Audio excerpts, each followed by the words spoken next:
Fjala atak në zemër ndoshta nuk është më e sakta, po praktikisht nëse i referohemi dhe se ndoqja dha të kronikën përpara që përndaren nga jeta të këngëtarit në moshë të re, se i kanë nxitur diskutimet në lidhje me patologjitë e zemrës. Praktikisht neve i referohemi të gjithë një grup i shkaqesh që shkaktojnë vdekje të papritur, i referohemi si vdekje papritur kardiake.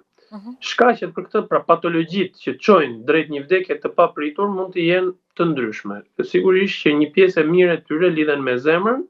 dhe pjesa tjetër e patologjive që shkaktojnë vdekje të papritur të individit mund të lidhen me enët e gjakut,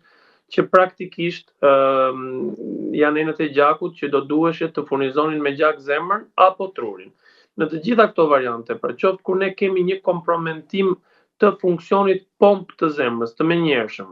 për shkaqe të ndryshme, që mund të jenë aritmit, mund të jetë një infarkt në zemër,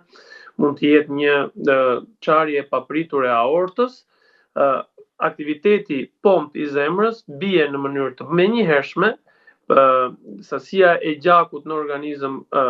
ndërpritet në mënyrë të menjëhershme dhe kjo çon që brenda shumë pak minutash